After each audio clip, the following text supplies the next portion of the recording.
Hello, dear friend. Welcome to tonight's journey, where mystery unfolds gently and adventure waits like a whisper in the night. My name is Tony, and I am so grateful to be here with you, guiding you through the quiet steps of an extraordinary tale. This is not a tale of loud drama or sudden danger. It is a soft unraveling of secrets, a quiet chase across continents, a puzzle wrapped in the elegance of old ships, hidden motives, and unexpected romance. Tonight, we begin with a girl named Anne, and a death in a London tube station, and a man in a brown suit.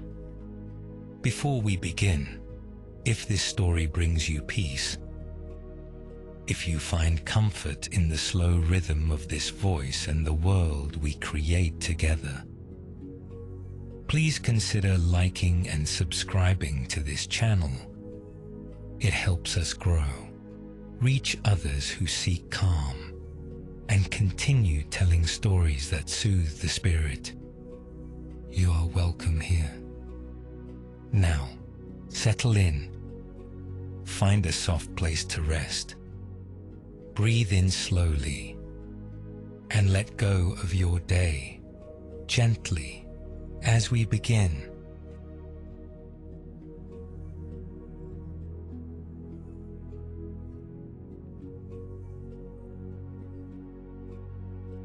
Part 1. The beginning of something strange. My name is Anne Bedingfeld. For most of my life, I believed nothing interesting would ever happen to me. I grew up in the quiet countryside of England, under the care of my father, a famous archaeologist who loved bones more than conversation. We lived among dusty books and fossilized remains, in a house where silence hung like thick velvet. My father rarely spoke. He spent his days bent over ancient fragments, decoding mysteries from centuries ago. I admired him, in a distant sort of way, but I longed for something different. I longed for life, for adventure, for the unknown. When my father died very suddenly, and with surprisingly little drama, my life tilted on its axis. There was no inheritance to speak of, only the faint reputation of being the daughter of a great man. And so I did what people like me rarely do. I stepped out into the world. London was loud, unpredictable, thrilling. It hummed with possibility and danger, both in equal measure. And I, Anne Bedingfeld, who had never once worn red lipstick or spoken to a stranger on a train, decided I would find adventure somehow. And then it found me. It happened at Hyde Park Corner Station. I had very little money, but I had just enough for a ride on the Underground. It felt daring, in a strange way, to ride among strangers in a humming metal tube beneath the earth. I was standing on the platform, watching the empty space where the tracks curved out of sight, when it happened. A man stepped forward from the crowd. He looked ordinary at first, middle-aged, forgettable, in a business suit. But his face was twisted in sudden fear. And then he stumbled backward. His arms flailed once, and then he fell straight onto the track. The current caught him instantly. There was a flash of light, sharp, electric crackle, and then stillness. People screamed. I stood frozen. But even as the chaos unfolded around me, my eyes fixed on someone else. A man, younger, lean, wearing a brown suit. He had been close, too close. He seemed calm, too calm. He knelt over the body, quickly, almost like he was searching. Then he looked up, met my eyes, and ran. The police came. People were interviewed. Everyone agreed it was an accident. An unfortunate man had fallen, nothing more. But I had seen the man in the brown suit, and I had seen something else, too.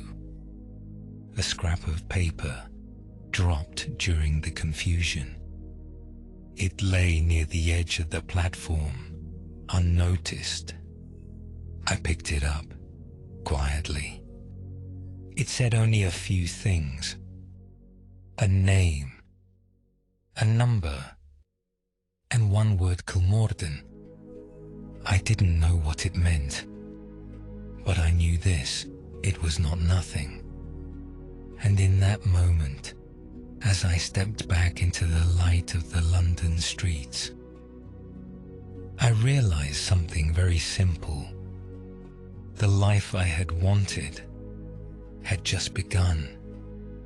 And now, dear listener, as your breath grows slower and your thoughts begin to drift, ask yourself, who was the man in the brown suit? What was he searching for in the moment after death? And why does Anne feel, deep down, that this is only the first move in a larger game? We'll follow Anne as she steps onto a ship bound for the unknown and walks quietly into danger.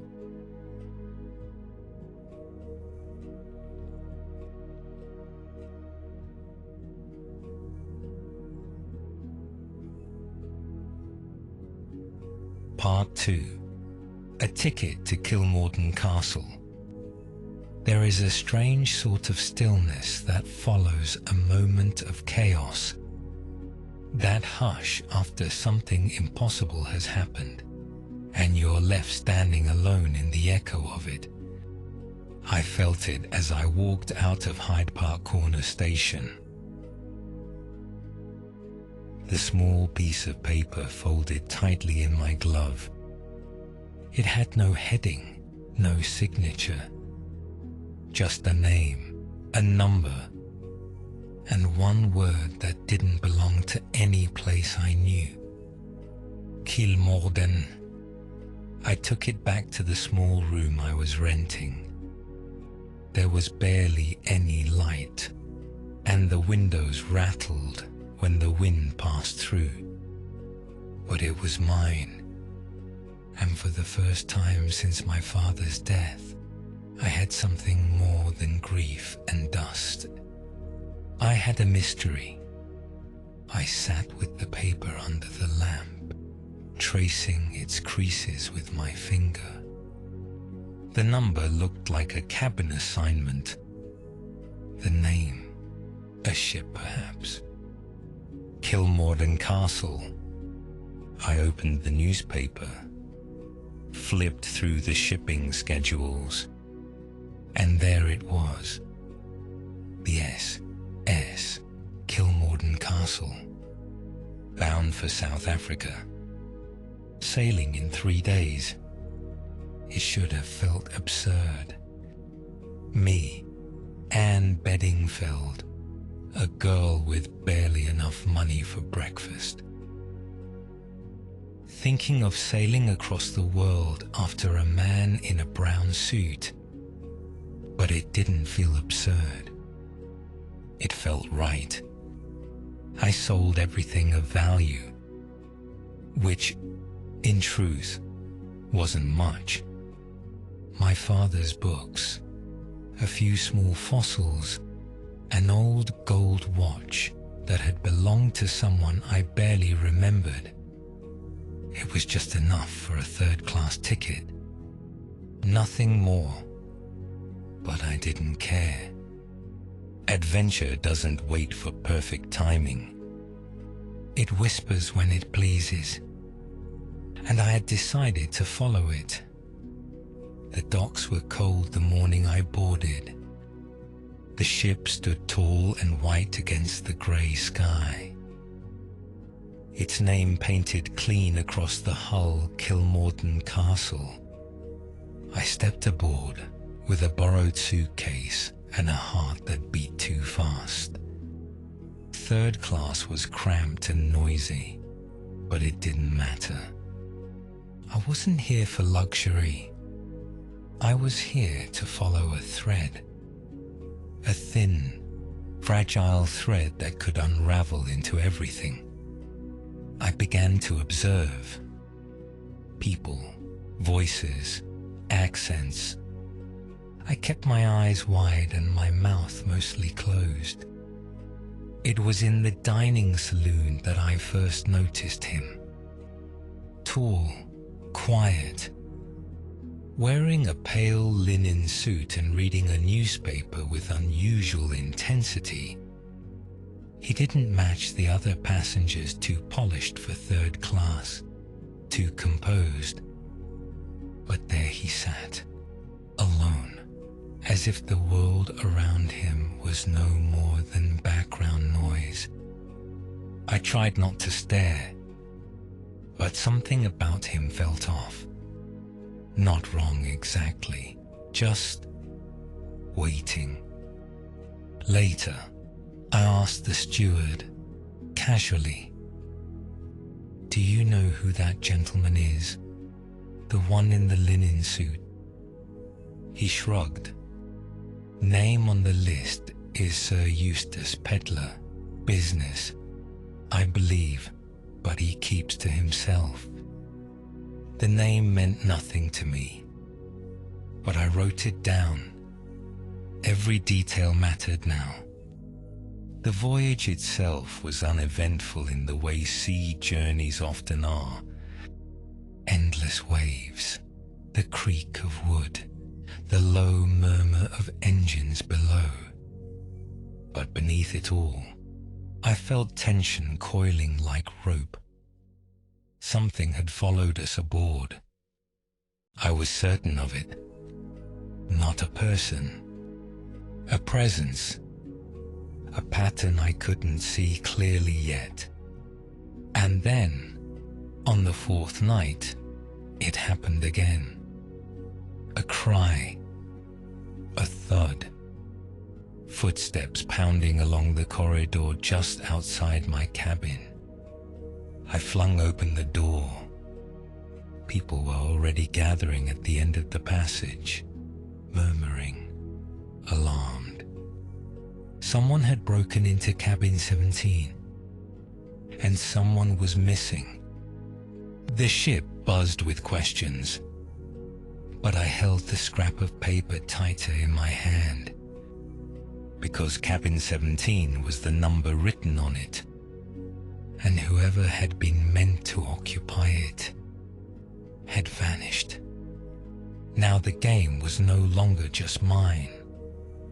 There were others playing, some hiding, some watching, and I needed to know which one wore the brown suit. Because what was waiting at the end of this voyage wasn't just a clue. It was a trap. And the moment I stepped off that ship, I would be walking straight into it. Who was supposed to sleep in cabin 17 that night? What was the intruder searching for? And why did they want to make someone disappear? Let's follow Anne as she arrives in Cape Town, where shadows grow longer and names begin to change.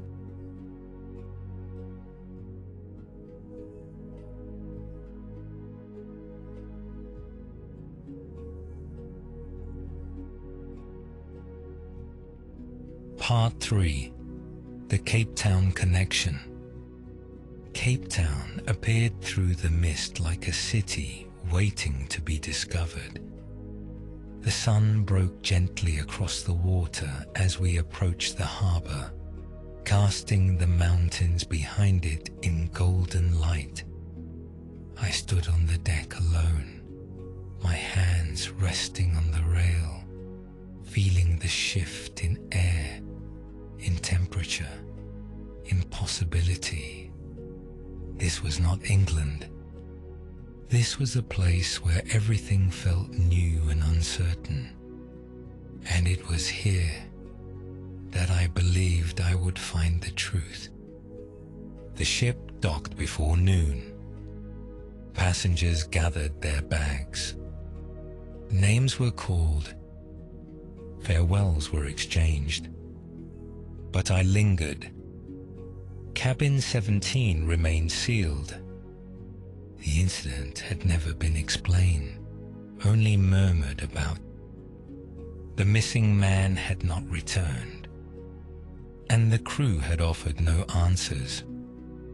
I left the ship with my suitcase and no plan. Just a worn scrap of paper and a feeling in my chest that something was waiting for me. The city was vibrant, noisy, alive. Vendors called from street corners, cars honked in the distance, and the smell of spices lingered in the air.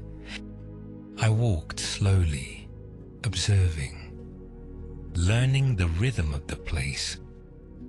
At a small cafe near the waterfront, I paused, ordered coffee, sat with my thoughts. That's when I noticed the man again. Not the one in linen. A different man. He sat 2 tables away, reading a paper upside down, and every few moments his eyes flicked up toward me. Never long enough to confirm, but just enough to sense it. I got up casually, walked away, turned down a side street, and waited. He followed. I was being watched. I ducked into a bookshop, heart steady, waited between shelves, watched through the dusty window. There he was, lingering near the corner, pretending to smoke a cigarette, but his eyes scanned the door. I turned and walked to the back of the shop. The clerk looked up. "Is there another way out?" I asked softly. He nodded, pointed to a narrow stairwell, and just like that, I slipped away. Through alleys, around corners, until the man was gone. I didn't know who he was, but I knew what he represented. Someone knew I was here. Someone wanted to know where I was going, which meant I was getting close. Back at the harbour, I watched passengers from the ship disperse. Among them, a tall woman in a feathered hat caught my eye. She walked with purpose. 2 men behind her carried matching leather trunks. She looked important. She looked careful. I followed at a distance. She entered a large building, Hotel Muizenberg. Elegant, secluded, expensive. A moment later, someone else entered behind her. Someone I recognized. Sir Eustace Pedler.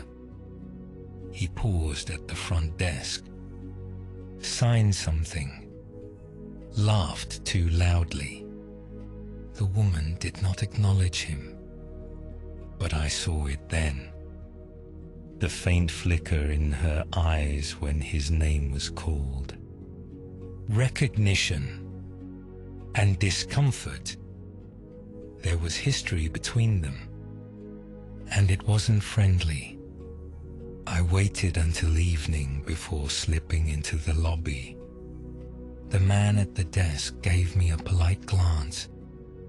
I smiled sweetly. "I'm meeting a friend."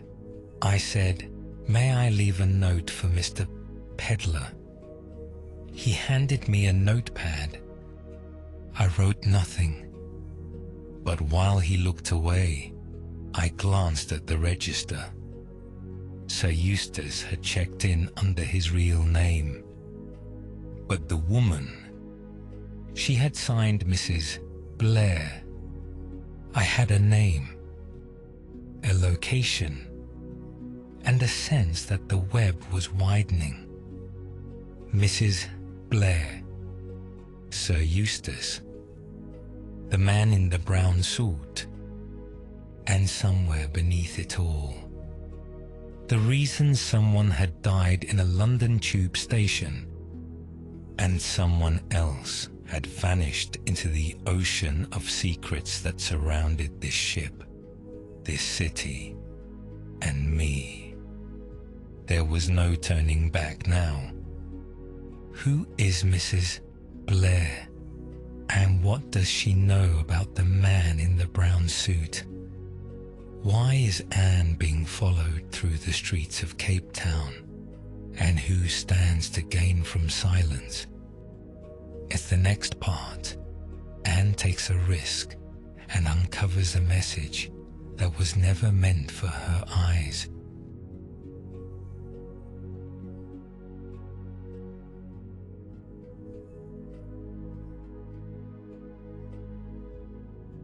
Part 4. A message in the margins.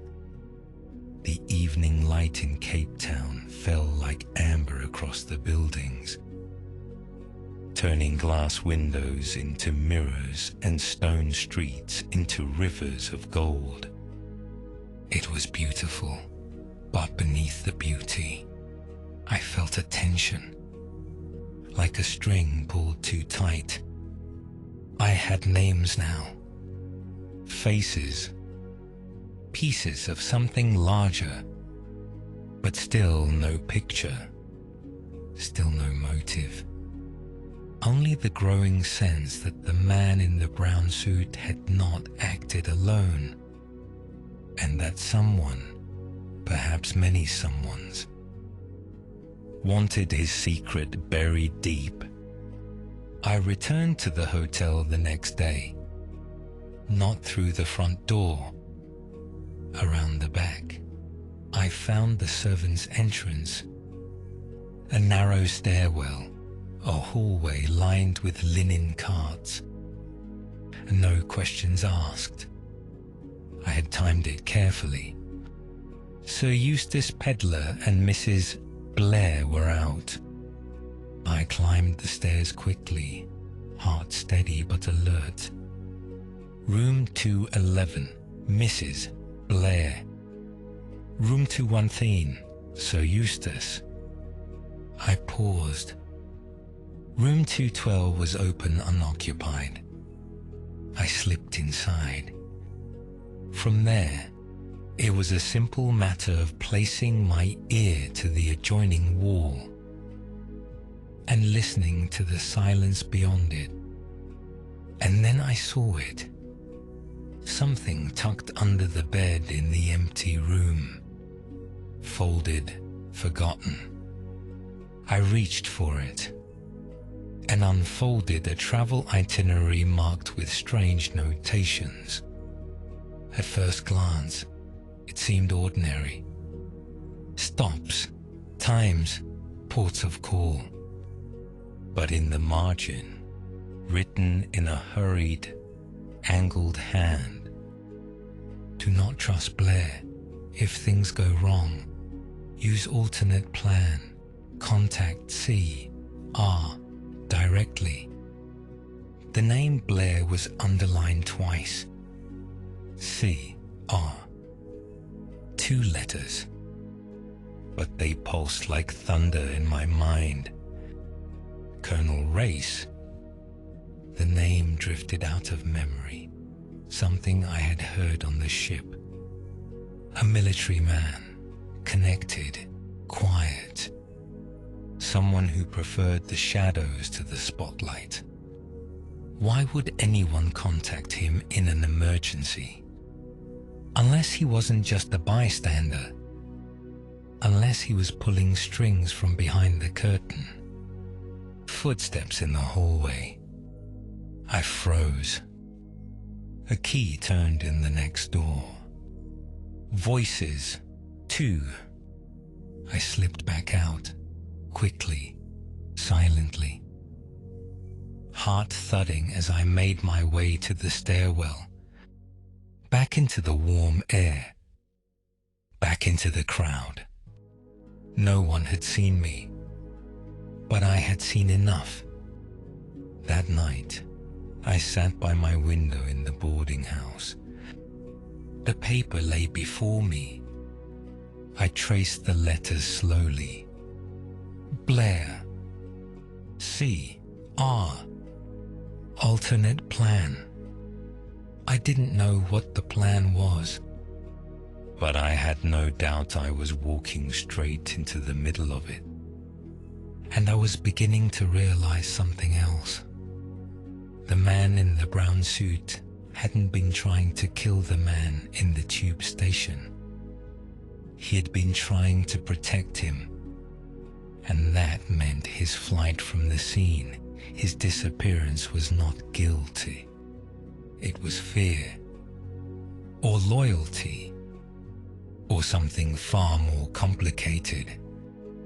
But if he had been working against Blair, and Blair was now here in Cape Town under an assumed name, then someone was still hunting him, and I might be the next loose thread. What is Mrs. Blair hiding behind her careful smile? And why was her name circled in a note meant for someone else? Who is C. R.? And how deep does his reach truly go? And if Anne is now holding a secret meant for spies, how long until they come looking for her? In the next part, Anne crosses a line she can't uncross by opening a letter that was never meant to be read.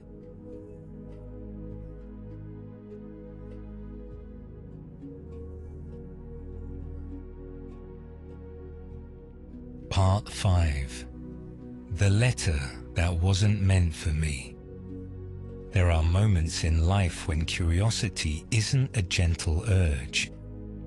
It becomes something sharper, hungrier, a quiet force that presses into your ribs and says, "Look closer." I told myself it was for the sake of the truth, but in truth, I simply wanted to know, because knowing was power, and for the first time in my life, I needed to hold something stronger than fear. The letter arrived that morning, delivered by hand, no envelope, no stamp. It had been slipped under the door of room 213. Sir Eustace's room. I didn't plan to steal it. Not exactly. But when he left 20 minutes later, in his usual cloud of cologne and arrogance, I stepped into the corridor. And there it was, still lying there, unnoticed. Folded once, thick paper, cream-colored, a woman's handwriting. I hesitated, just long enough to know I would do it anyway. I picked it up, carried it back to my own room, shut the door, and unfolded the truth. The message was short.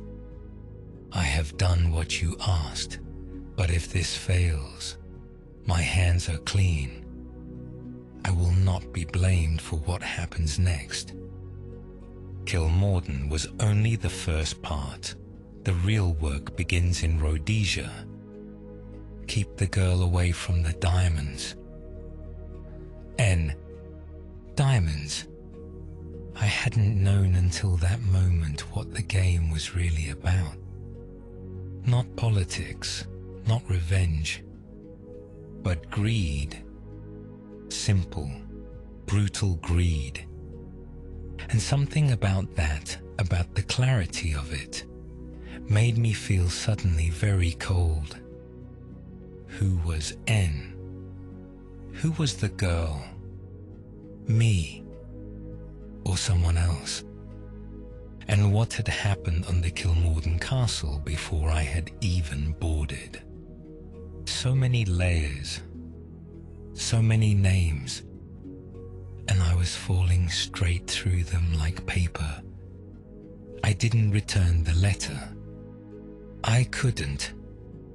I burned it in the fireplace, watched the edges curl, watched the ink twist into smoke, because this was dangerous now.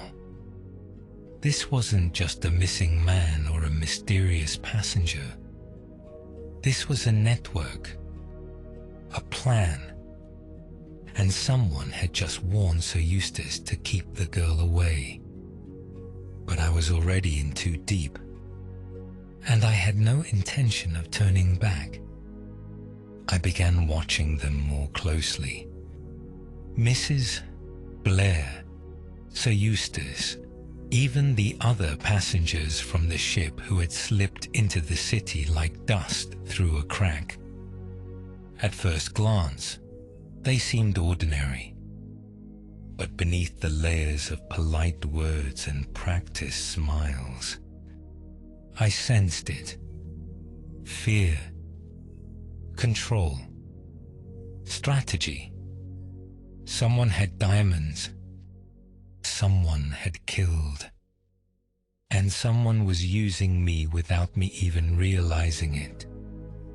But no more. I would find out the truth. And I would find the man in the brown suit. Because I was beginning to think he wasn't just running from the danger. He was running towards something. Or someone. And maybe, just maybe, he wasn't the villain in this story after all. Who is the mysterious N behind the letter? And what is their real role in the diamond conspiracy? Why are the diamonds in Rhodesia so important? And what are they worth in blood? In the next part, Anne receives a warning. Not in words, but in the form of a stranger's eyes watching her from the shadows.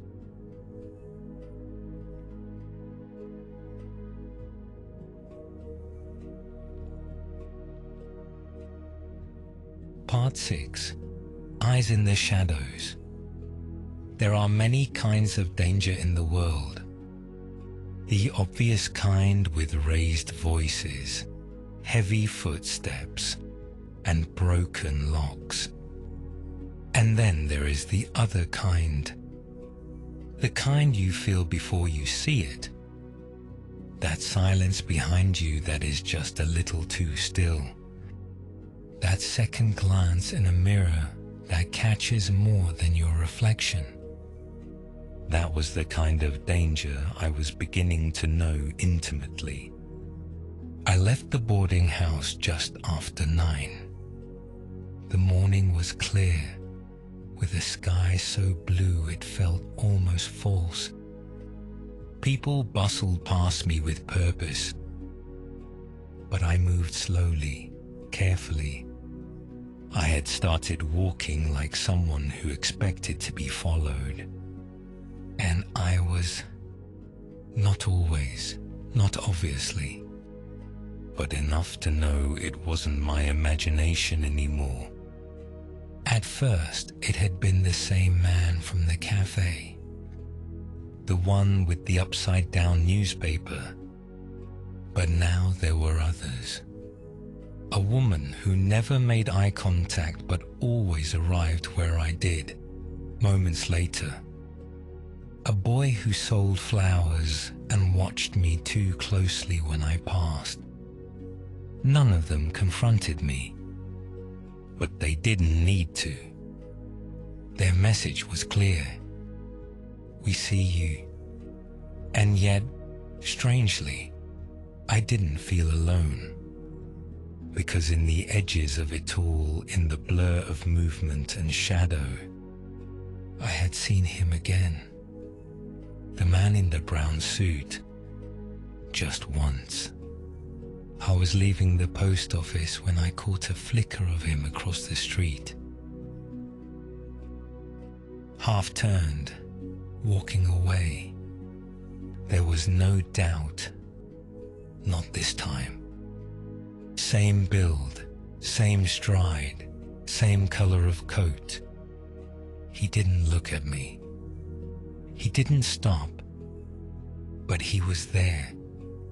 And suddenly, the fear didn't feel so sharp. Because if they were watching me, so was he. I returned to the harbor that afternoon. Something had been tugging at me. A thought, a thread.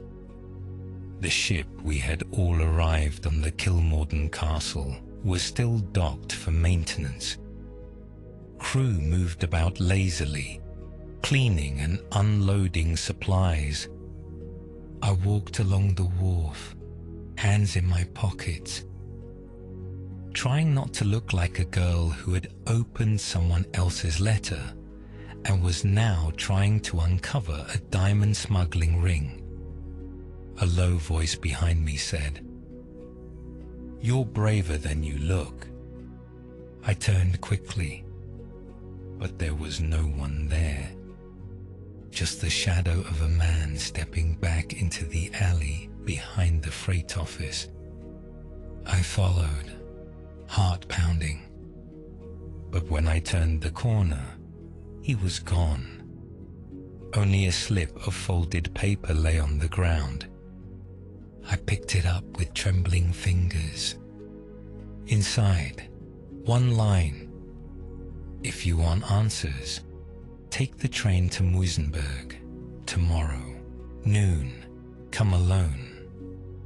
There was no signature. No name. But I didn't need one. The message might as well have been signed in brown ink. He was reaching out, not with words of trust, but with the rules of his world quiet, coded, urgent, and for reasons I could not explain. I was ready to follow him. I walked back to the boarding house as the sun dipped behind the city's edge. The streets were no longer warm, and neither was I, because I knew with a certainty that settled deep in my chest that I was being pulled into something I couldn't control. But I also knew something else. I wasn't running away from the danger anymore. I was walking straight toward it. Why does the man in the brown suit finally want to meet Anne? And why now? What lies waiting in Muizenberg? And will she find truth, betrayal, or something far more dangerous? In the next part, Anne boards a train toward her first real meeting with the mystery man. But she's not the only one riding the rails.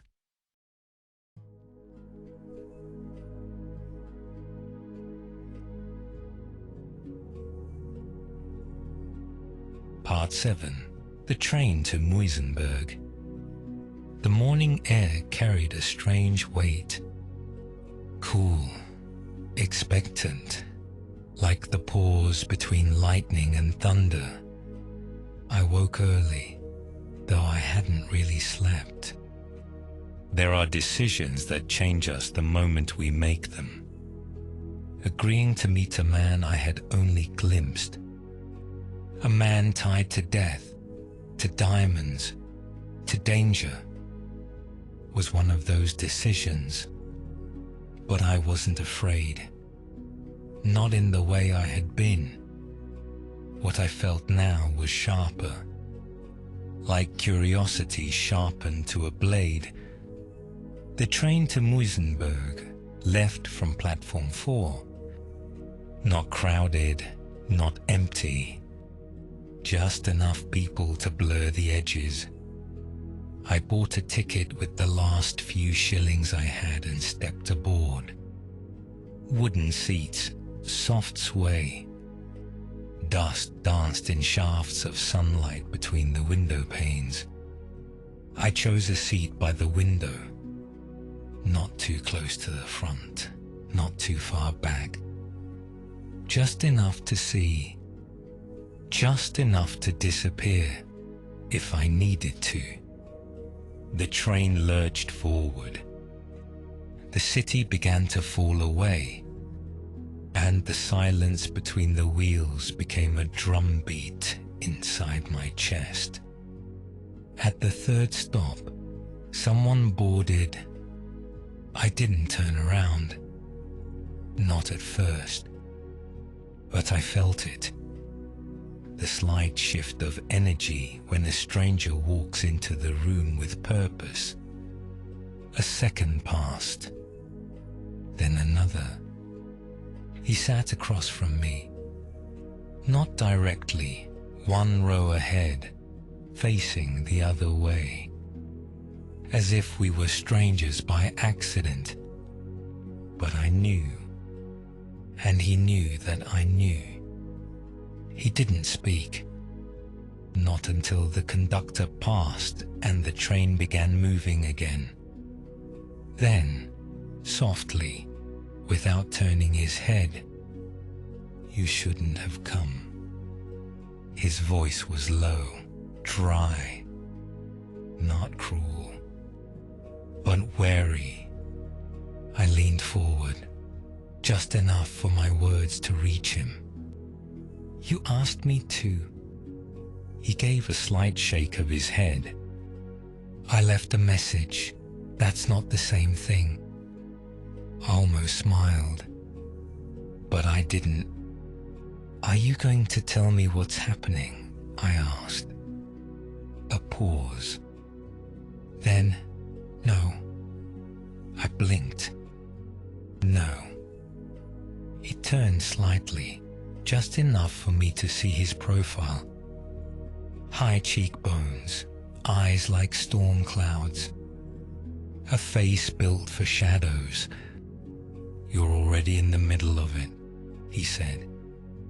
"You don't need more truth. You need to stay alive." We rode in silence for 2 stops. Then he handed me something. A folded page. Torn from a book. I unfolded it. It wasn't a message, not exactly. It was a map. Crude, hand-drawn, with one name circled in ink 7 falls, near the Zand River. And next to it, Sunday, noon. "Go there," he said. "Ask no questions. Don't follow me now." I stared at the page. Why, I asked. This time, he did meet my eyes. And in them, I saw something I hadn't expected. Not secrecy. Grief. "Because if they find you with me again," he said, "you won't make it to Sunday." Then he stood. Walked to the end of the car, and was gone. I sat alone. The train rolled on. My hands trembled just slightly as I folded the map and tucked it inside my sleeve.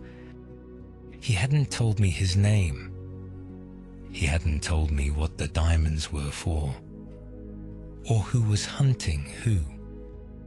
But I understood something deeper than names or answers.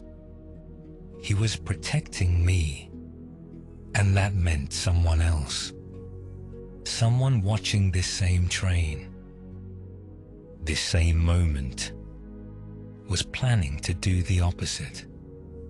What is waiting at Seven Falls, and why is Anne the one being led there? And if the man in the brown suit is trying to protect her, who's trying to stop him? In the next part, Anne steps off the train, and the moment her feet touch the ground, she realizes she's not alone.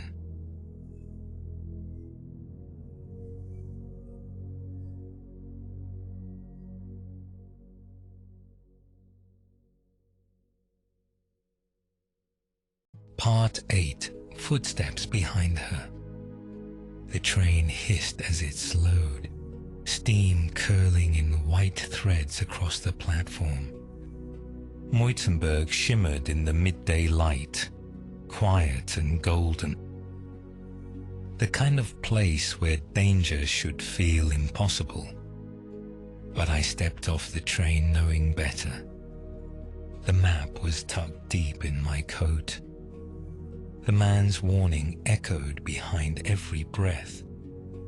And still, I had come, because something had begun inside me. Not just curiosity, but something stronger. A sense of unfinished truth. And I wasn't going to leave it buried. The station was nearly empty. An old man sat on a bench reading a newspaper from last week.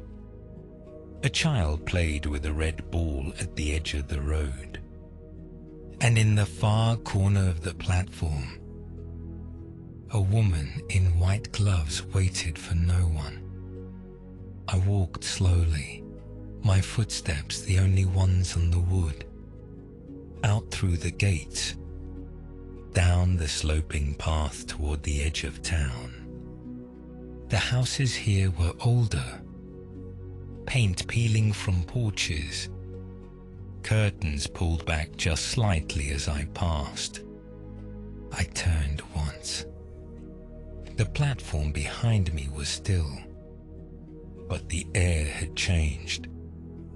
Not colder, just thinner. Like someone had just stepped into my shadow. I kept walking, past a field of rust-colored grass, past a sign pointing toward a hiking trail and a small waterfall. The Zand River. I checked the map in my mind. This was the way. I didn't look back again. Not until the sound came. A footstep, not mine, behind me, soft, deliberate. I stopped, waited. The wind stirred. Birds shifted in the trees, but no one appeared. I walked faster. Another step, then two, not close. But not far enough, either. I ducked into the trees, off the trail, heart racing now. Branches brushed my sleeves. Leaves whispered overhead. I crouched low, hidden in the undergrowth. And then I saw him. Not the man in the brown suit. This one was broader. Dressed in dark clothing, no expression. He passed the place where I had turned, did not look left or right, just kept walking. But I knew he was looking for me. I waited until he disappeared around the bend, then slipped back onto the path, quieter than before. There was no more safety in sunlight, no more comfort in open ground. but I had come too far to turn around. The waterfall wasn't far now. I could hear it, just a hush in the distance, like breath behind a door. I moved quickly, carefully, every sense stretched thin. And when I finally stepped into the clearing, the water tumbling down the rocks like a silver thread, I saw the second figure, not moving, not walking, waiting, back turned, still, and for one impossible moment, I thought it was him. But when the figure turned, when the face met mine, I knew I was wrong, terribly, irrevocably wrong. Who is the stranger waiting for Anne at Seven Falls? And where is the man in the brown suit now? In the next part, Anne comes face to face with a name she thought was only a rumor, and must choose quickly who to trust before time runs out.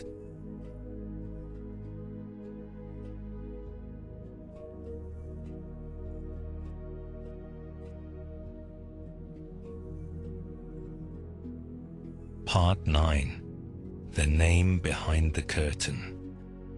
The man by the waterfall turned to face me slowly, not startled, not surprised, as if he had known I would arrive at this very moment. He wore a dark, tailored suit, a single glove on his right hand. His face was smooth, clean-shaven, and yet there was something terribly featureless about him. Not in shape, but in feeling, like a blank page pretending to be a letter. "You're not who I came to meet," I said quietly. He smiled, but it didn't reach his eyes. "No," he said, "but I've been wanting to meet you." The waterfall behind us whispered on. The wind dipped low through the trees, but the clearing felt still, as if the world outside this moment had gone silent. "I'm told," he said, "that you're very curious." I didn't answer. "You've been asking about diamonds, about a man in a brown suit.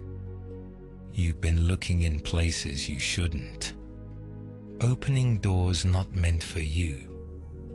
His voice was smooth, polished, but behind it, I heard iron.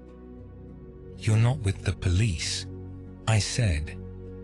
"No," he agreed.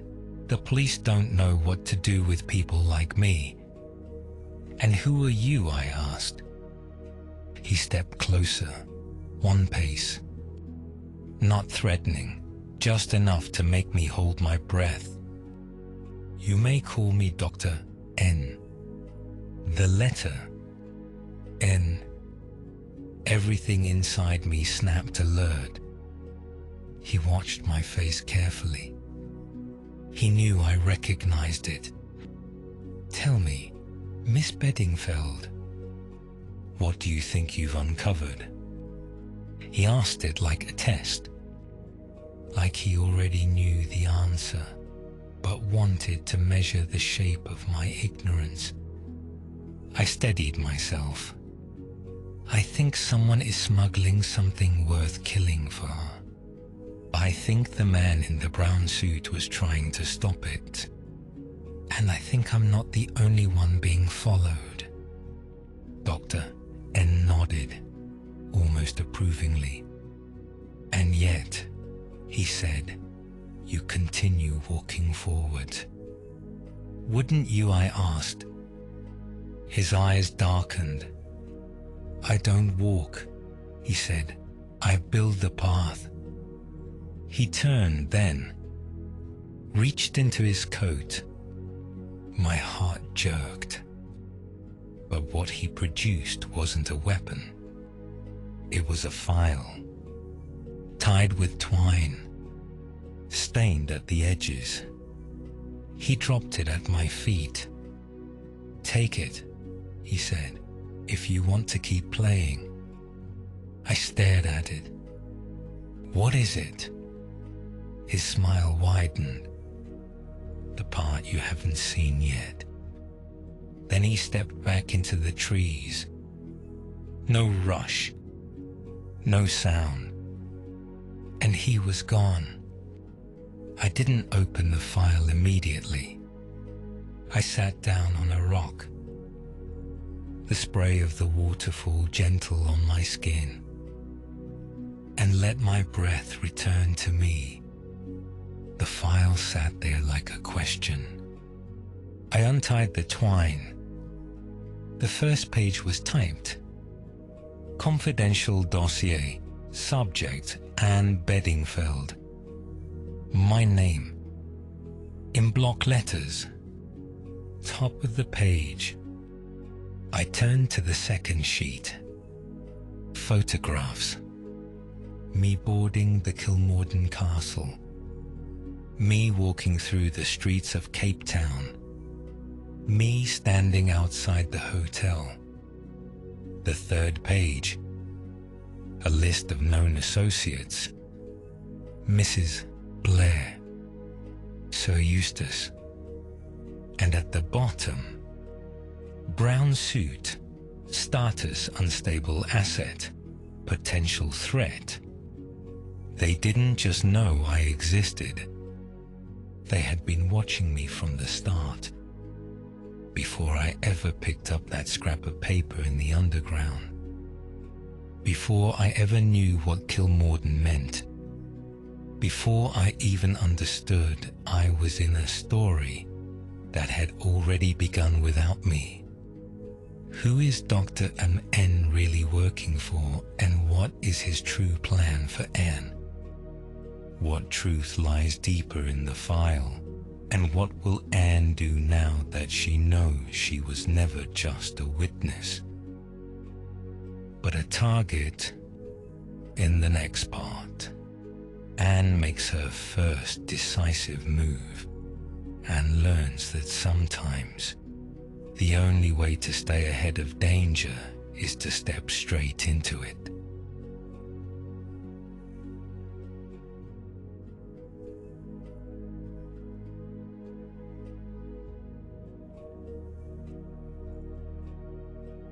Part 10.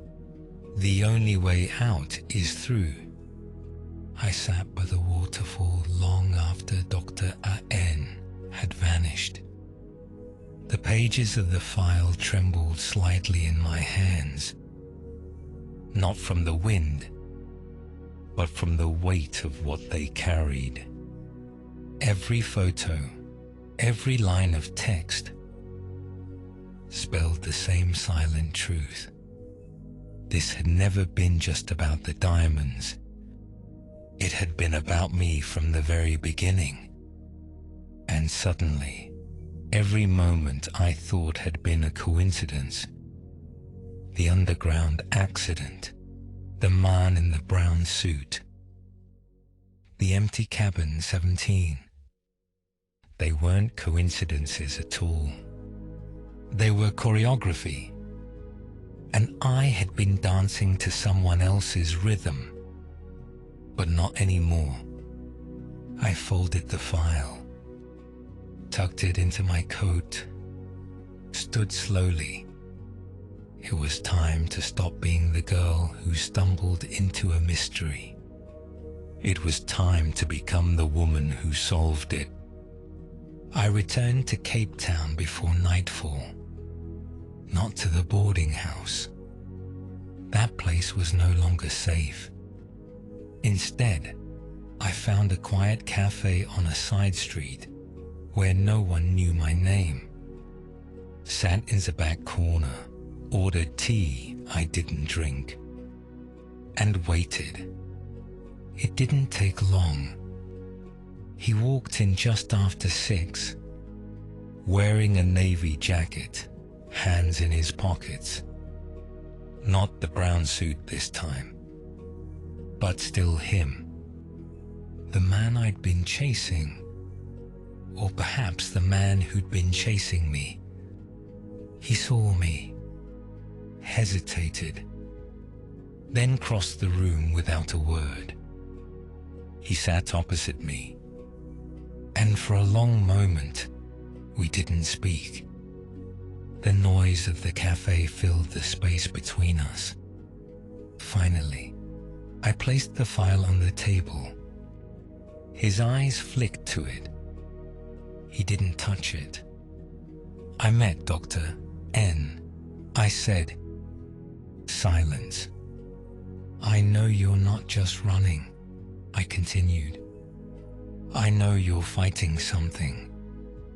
But I need you to stop protecting me and start telling me the truth." He didn't look away. "You think you're ready for that?" he asked. "I think I don't have the luxury of not being ready," I said. He exhaled. Then, finally, he spoke with clarity. "My name is Harry Rayburn, and everything you've touched since London belongs to a network of men and women who sell more than diamonds. They sell governments, secrets, safety. And you," I asked.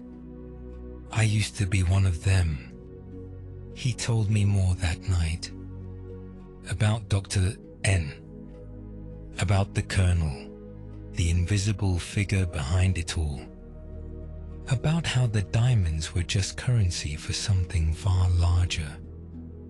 "And the girl they want to keep away?" I asked.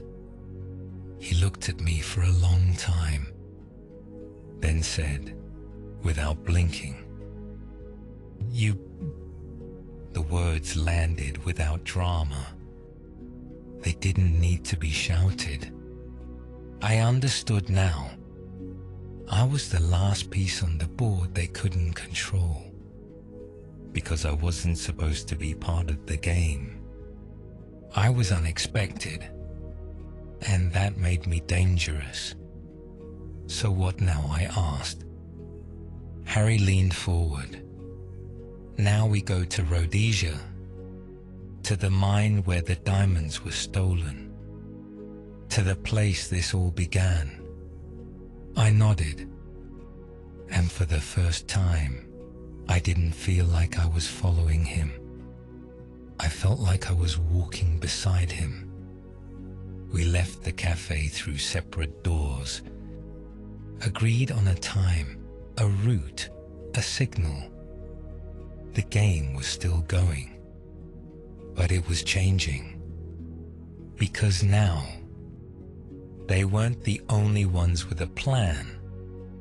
What is waiting in Rhodesia, buried beneath soil, silence, and stolen stones? And who is the real Colonel, the one whose name no one speaks, but whose hand guides everything? In the next part, Anne and Harry step into the lion's den and discover that some minds hold more than diamonds. They hold truths no one is supposed to survive.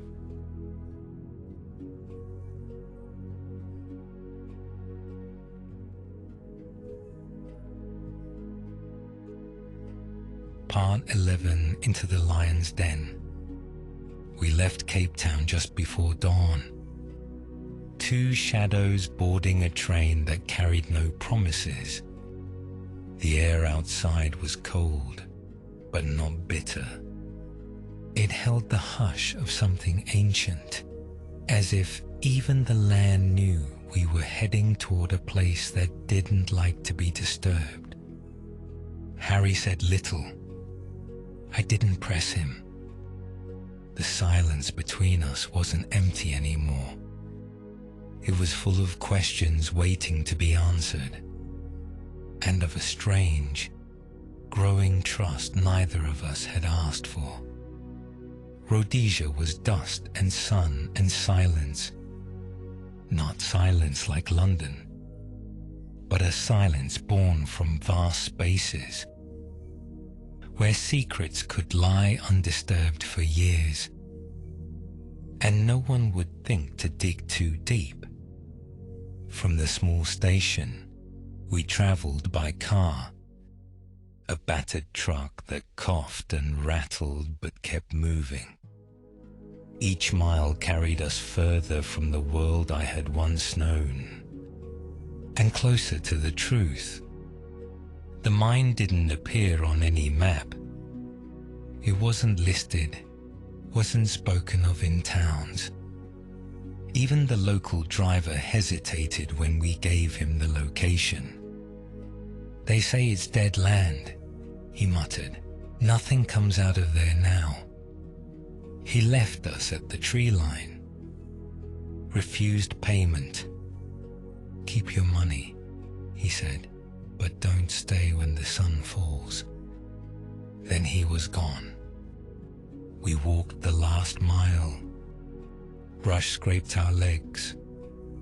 Birds called out in warning, then fell silent. And then the ground dipped, and we saw it. An old gate, rusted, bent, and beyond it, a wound in the earth. The mine, it looked abandoned, but only at first glance, because there were fresh tracks in the dirt, boot prints, tire marks, a cigarette still burning in a tin can by the guard hut. Harry crouched beside the entrance, eyes scanning. "They're here," he said. "Who?" He looked at me. "Everyone." We waited until dusk. The light fell slowly, like dust settling in water. Then we slipped inside. The mine sloped downward, the walls cool and damp. It didn't smell of work. It smelled of something else. Old money, older blood. I followed Harry deeper, each step echoing softly behind us. The tunnel twisted, then widened, and there, beneath a string of flickering lights, we saw them. Crates, dozens of them, stacked in rows, some marked with numbers, others with symbols I didn't understand. Harry opened one with a crowbar from the floor. Inside, diamonds, thousands of them, uncut, raw, more than I'd ever imagined. I didn't speak, because there, in that moment, I understood. This wasn't just a theft. It was a war chest. Footsteps behind us. Not echoes this time. Real. Close. Harry turned, fast, pulled me behind a crate, motioned for silence. 3 men entered. Not workers. Armed, focused, efficient. They spoke in low tones, too far for words to reach clearly, but one name carried through. The Colonel. He was here, in this place, and worse, he was expecting us. Who is the Colonel, and what power does he truly hold?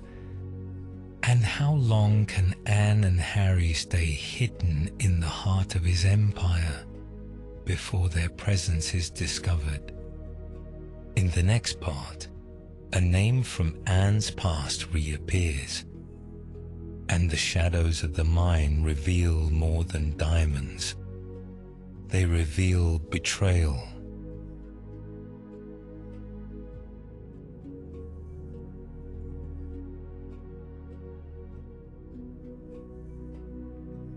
Part 12. The Betrayer's Smile. We crouched in the shadows behind the crates, the rough stone of the mine wall pressing cold against my back. Harry's breath was steady beside me.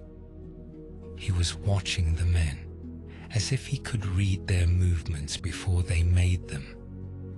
I tried to focus on their voices. The words were scattered, fragments lost in echo and dust. But one thing was clear. They weren't just guarding diamonds. They were waiting for someone. Then the fourth figure entered the chamber.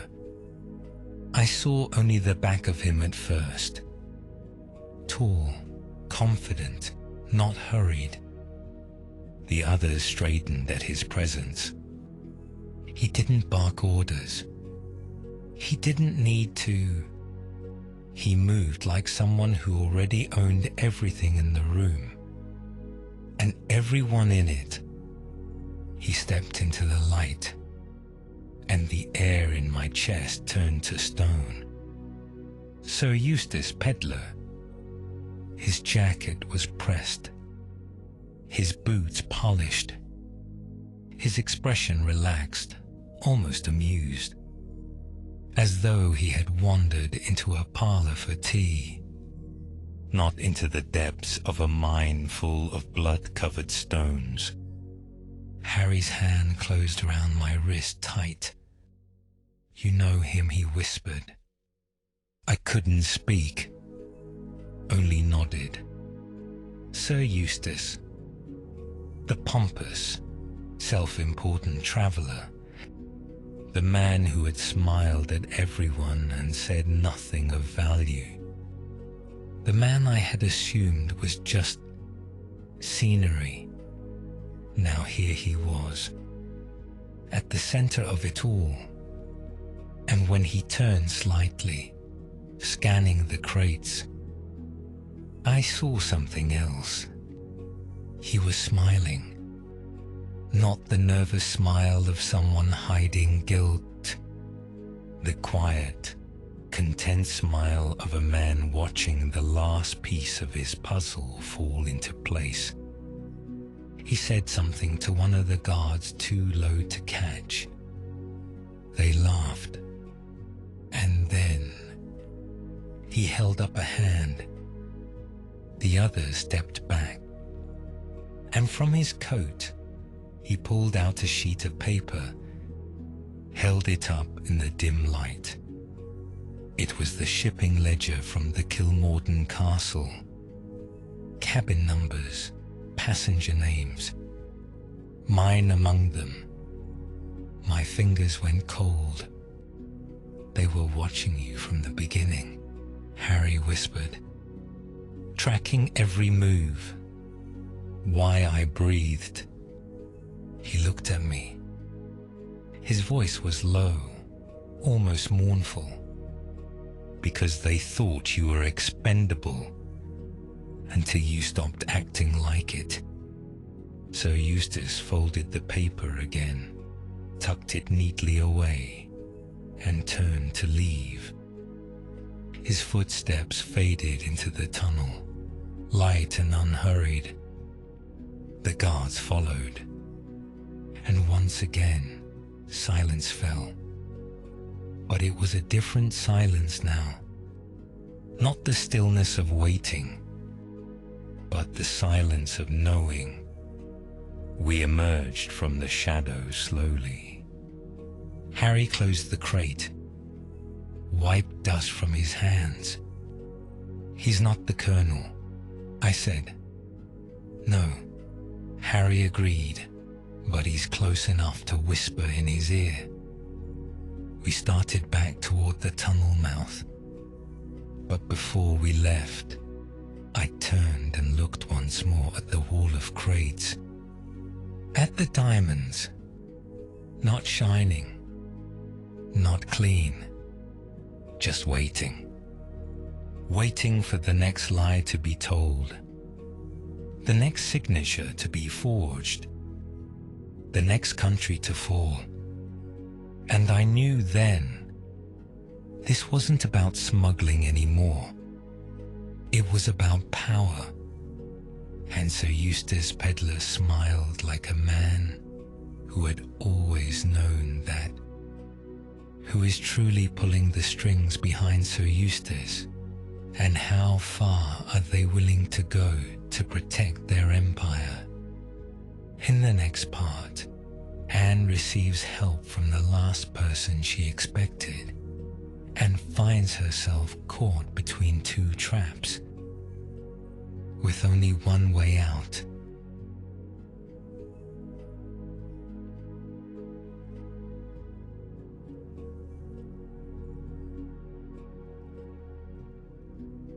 Part 13, Between Two Traps. We made it out of the mine just before dawn. The light was soft and silver, brushing the treetops in quiet hush. It should have felt like safety, but all I could think was, they let us go. Harry said nothing, but I could see the same thought playing behind his eyes. The guards hadn't chased us. Sir Eustace hadn't called out. Why? Because they didn't need to. We weren't escaping. We were being led, and I didn't know whether we had just walked out of a trap or into a larger one.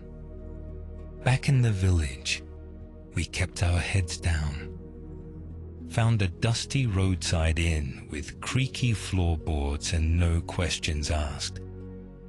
We washed in silence, changed clothes, burned the pages of the stolen file one by one in a metal bucket.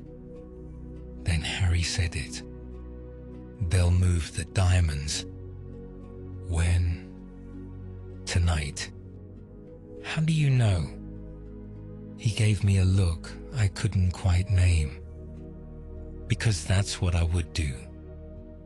We needed a plan, a way to get ahead, or at least to survive long enough to decide which direction was forward. I sat by the window, staring into the thick orange dusk. And then I saw her, Mrs. Blair, walking down the street in a wide-brimmed hat, wrapped in ivory linen.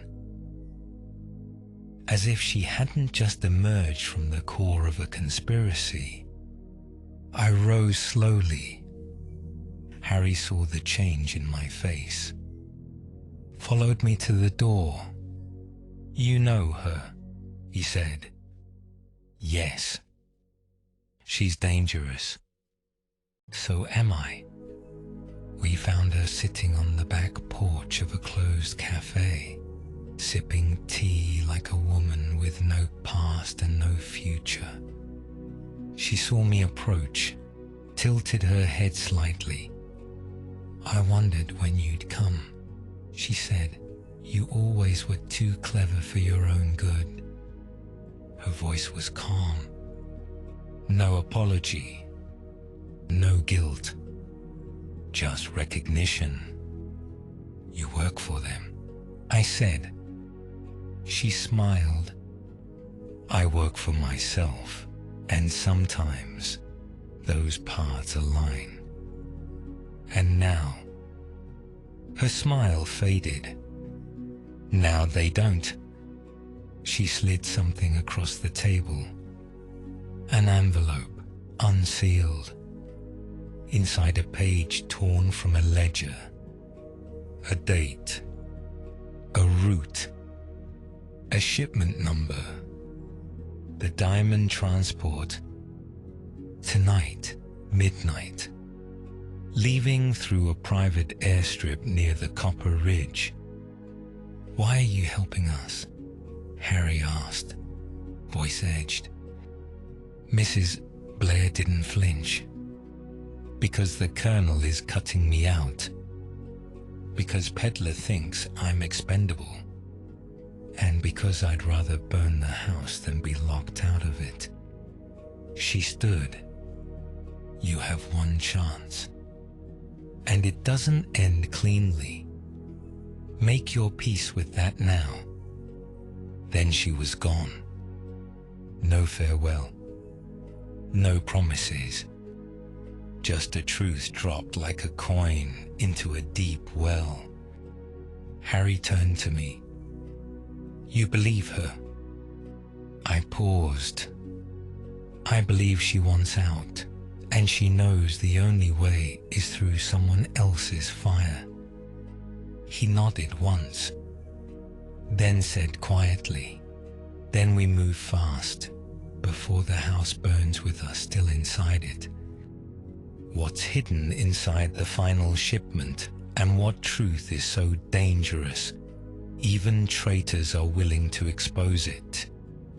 In the next part, Anne and Harry race to the airstrip and discover that the final game is already in motion, and someone's not going to walk away from it.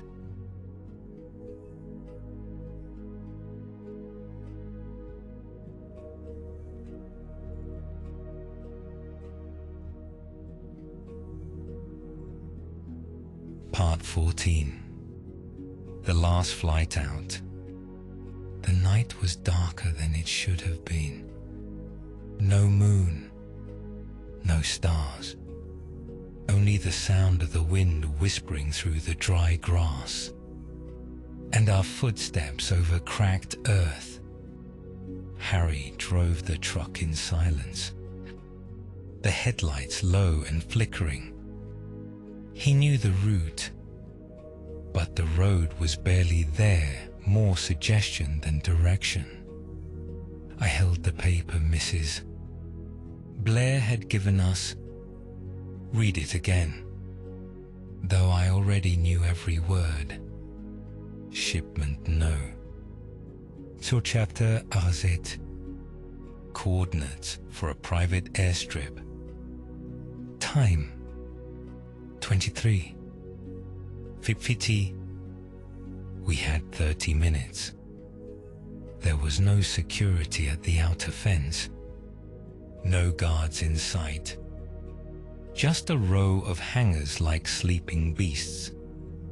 And a single plane sitting quietly on the far end of the strip. We stopped the truck under the cover of trees. Harry turned off the engine. We waited, letting the stillness settle. Then we moved. Together, low to the ground, swift, silent, closer with each breath, until we reached the edge of the tarmac. That's when we saw them. Not many, but enough. 4 men near the plane, armed, and one standing apart, watching, waiting. Sir Eustace. He was holding something in his hand, a small black case. Even from a distance, I could feel the weight of it. That's not just diamonds, I whispered. Harry nodded. That's the ledger. Names, routes, codes, everything. Evidence. The kind of truth people kill for. If it left on that plane, it would never be seen again. And every death from London to the mines would vanish behind locked doors and lies. Harry looked at me. We have 2 options. Tell me. 1, wait until they load. Slip on board after takeoff. And hope they don't notice. And the second, he smiled grimly. make them notice now and run straight through them. I didn't hesitate. We run. Harry met my eyes. For a long moment, he said nothing. Then, "Good. I was hoping you'd say that." We moved like shadows breaking from darkness, across the gravel, between hangars. Sir Eustace turned just as we were 10 feet away. His eyes widened, but he didn't run. Of course not. He thought he was untouchable. I didn't aim for him. I went for the case. My hands closed around it just as Harry collided with one of the guards. Shouts. A gunshot cracked the silence. I ducked behind a barrel, clutching the case to my chest. More shots. A scream. And then silence. I crawled out slowly. Harry stood in the middle of the strip, one arm bleeding, one guard unconscious at his feet, the others gone. Sir Eustace was on the ground, breathing, eyes burning. He looked at me, hate and disbelief warring across his face. "You think this changes anything?" He hissed. "You have the ledger. Good. Who will believe you? Do you know who owns this airstrip? Who funds the courts? You're a child in a storm." I knelt beside him, held the case up. "No," I said. "I'm the one who survived it." Then I stood and walked away. Harry limped beside me as we reached the truck. The case between us. Heavy. Real. "I can't believe we made it," I said softly. He didn't smile. "Not yet. We're not finished," he said. "Not until the Colonel is named. Not until this is in the right hands."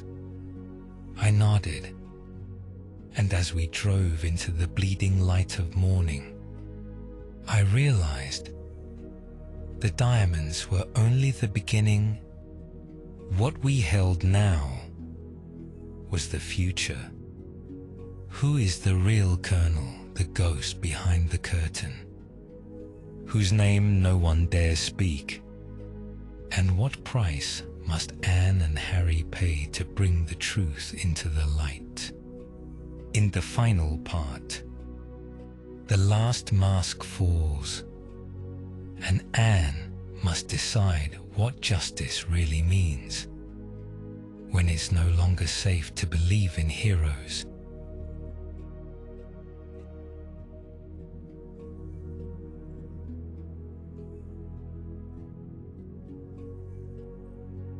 Part 15. The Colonel has a face. We left the diamonds behind. They were no longer the point. They had always just been the bait. Shiny, cold, and dangerous. But the real catch had never been in the crates. It had been in the silence, the fear, the shadow that followed every name whispered too quietly to be safe in. The Colonel, the man with no photograph, no country, no past. Until now, we delivered the ledger in person to a name Harry trusted, deep in the government, a man not for sale. He opened the case, read the first few pages, and turned pale. This name's ministers, he whispered. Judges, generals. He looked up at us. You've made powerful enemies. Harry didn't blink. We didn't make them, he said. They were already there. They'll come for you, the man warned. Harry looked at me. No, he said. They'll come for her. And he was right. 3 days later, I received the invitation. A card. No return address. No signature. Just a date. A time. And a location. Private estate. No man's river. It was, in every way, a trap. But I went, not because I was brave, but because I needed to see his face. The estate was vast, quiet, too quiet. No guards, no weapons drawn. Just one man waiting on the terrace, wearing a white suit, holding a glass of brandy. He smiled as I approached, like an old friend welcoming someone late for tea. You've caused a great deal of trouble, he said gently. I sat across from him. You're the colonel. He didn't deny it. Names didn't matter anymore. Not when power was this deep, this old, this confident. He studied me. You don't look like a revolutionary. And you, I said, don't look like a murderer. He chuckled. Perception is everything. He didn't threaten me. He didn't need to. Instead, he offered me a choice. I can make this disappear, he said. The ledger, the accusations, all of it. You walk away. No more shadows. Or, he let the word hang there. I didn't answer right away, because part of me wanted to say yes, to forget, to vanish. But I thought of the train, of the mine, of the man who died in the underground, of Harry, and I smiled. No, I said, I think you should be seen. That was the end. Not of him. He would vanish. Of course. People like him always did. But it was the end of his silence, because the ledger went public. The story was told, and though the names were cleaned, rebranded, replaced, the world had seen the rot, and something shifted, not loudly, but enough. Harry and I left the country quietly. No medals, no headlines, just two people who had walked through fire and come out with scars that didn't show. He asked me once, on a quiet evening by the sea, would you do it again? I looked at him. At the start, I wanted adventure, I said. Then I wanted answers. But now, I reached for his hand. I think I just wanted to feel like I mattered. He nodded.